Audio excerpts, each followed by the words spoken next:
பாரம்பரியம் மிக்க சிவகங்கை தெப்பக்குளத்தின் அவல நிலை தொடர்பான தகவல்களோடு இணைக்கிறார் செய்தியாளர் சுந்தர். சுந்தர், வணக்கம்.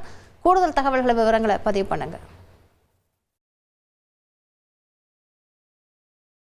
சிவகங்கையோட பாரம்பரிய தெப்பக்குளம் உரிய பராமரிப்பு இல்லாதால பிளாஸ்டிக் பாட்டில்கள், சாக்கடை, மருத்துவ கழிவுகள் இதெல்லாம் சூழப்பட்டுள்ளதால சிவகங்கை பாரம்பரிய தெப்பக்குளம் பாழாகிறது என சிவகங்கை நகர மக்கள் வேதனை தெரிவிக்கிறாங்க.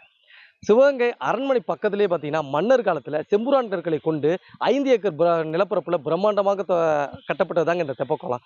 பருவமழை காலங்களில் மழைநீர் வரதுக்கால் மூலம் நீர் நிரப்புவதால் சிவகங்கை நகர மக்களோட நிலத்தடி நீர் மட்டமும் பாதுகாக்கப்பட்டுச்சு. 1966ஆம் ஆண்டு சிதிலமடைந்த சுற்றுச்சுவரை சீரமைக்கிறதுக்கு அப்போதைய அமைச்சர் தாக்கரேட்டன் அவர்கள் முயற்சியால் மீண்டும் இந்த தெப்பக்குளம் முல்லைப்பெரியாறிலிருந்து நிரப்பப்பட்டுச்சு.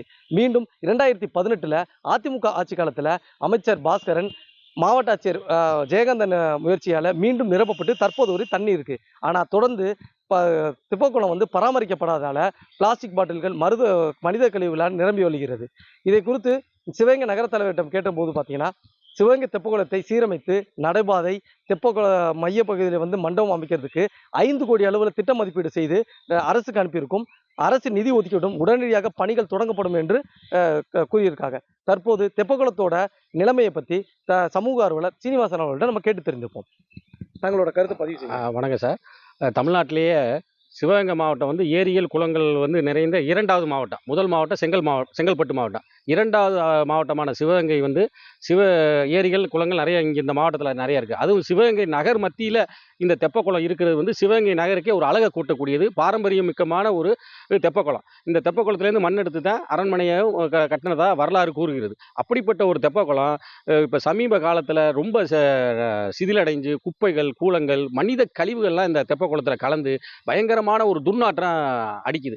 2வது, இந்த துர்நாற்றம் அடிக்கிறதுனால யாரும் இதை புழங்குறதுக்கு தயங்குறாங்க. இதனால் பக்கத்தில் இருக்கிற நிலத்தடி நீர் மட்டம் ரொம்ப ரொம்ப பாதிக்குது. தெப்பக்குளத்தில் நீர் அதிகமாக இருந்தால் மட்டும்தான் சிவகங்கை நகரில் எல்லா வீடுகள்லையும் தண்ணி நல்லா கிடைக்கும். இந்த தெப்பக்குளம் தண்ணி குறைய குறைய நீர்மட்டமும் குறையும். 2வது, முக்கியமாக ஒவ்வொரு ஆன்மீக நிகழ்ச்சிகள் உள்ள இந்த தெப்பக்குளத்துலேருந்து சிவகங்கை நகரில் இந்த மையப்பகுதியில் இருக்கிறதுனால இந்த தெப்பக்குளத்துலேருந்து ஒவ்வொரு ஆன்மீக நிகழ்ச்சியும் நடைபெறுகிறது. குறிப்பாக பிள்ளையார் சதுர்த்தி, மாரியம்மனுடைய பால்குடம் எடுக்கிறது. 2வது, மகாலயபட்ச அமாவாசை காலங்களில் இங்கே தான் முன்னோர்களுக்கு தர்ப்பணம்லாம் கொடுக்குறாங்க. இந்த தெப்பக்குளத்தை இப்படிலாம் பார்க்கும் பொழுது மக்கள் முகம் சுழிச்சு இந்தப்பட்ட கழிவுகள் நிறைந்த குளத்திலேயே நம்ம கொடுக்கணும்னு சொல்லி மனசு ரொம்ப வேதனைப்படுறாங்க. அதனால் இதை உரிய நடவடிக்கை மேற்கொண்டு மாவட்ட நிர்வாகமும் நகரமும் மற்றும் பொதுமக்களிடம் விழிப்புணர்வு ஏற்படுத்தி இந்த தெப்பக்குளத்துக்கு சுவர்களை உயரப்படுத்தி இந்த சுவர்களுடைய தெப்பக்குள வாசலில் கேட்டுகள் அமைத்து கண்காணிப்பு கேமரா அமைத்து இந்த தெப்பக்குளத்தில் குப்பைகள், கூலங்கள் கொட்டாமல் இருப்பதற்கும் மனித கழிவுகளை கழிவுகள் கலக்காமல் தடுப்பதற்கும் மாவட்ட நிர்வாகம் உரிய நடவடிக்கை எடுக்கணும். மேற்கொண்டு மழைநீர்கள் சேகரித்து அந்த மழைநீர் இந்த தெப்பக்குளத்தில் இந்த தெப்பக்குளம் நீர்மட்டம் உசருமானால் இந்த நகருக்கே தண்ணி பஞ்சம் வராது. அப்படி ஒரு அற்புதமான இந்த தெப்பக்குளத்தை நாமளும் அரசாங்கமும் கண்டிப்பாக பாதுகாக்கணுங்கிறது தான் என்னுடைய தலையாய கடமை. நன்றி. சிவகங்கையோட நகரப்பகுதியில் உள்ள முக்கியமான தெப்பக்குளம் இதுக்கு வரத்துக்கால் வகையில் இருக்கக்கூடிய மழைநீர் சாக்கடையும் கலந்து கொண்டு இருக்கிறது. இதை உரிய பாதுகாப்பு கருதி மாவட்ட நிர்வாகம் உடனடியாக நடவடிக்கை எடுக்கின்றது கோரிக்கை எழுந்துள்ளது. தந்தி டிவி செய்திகளுக்காக சிவகங்கையிலிருந்து சுந்தர். விரிவான விவரங்களுக்கு நன்றி சுந்தர்.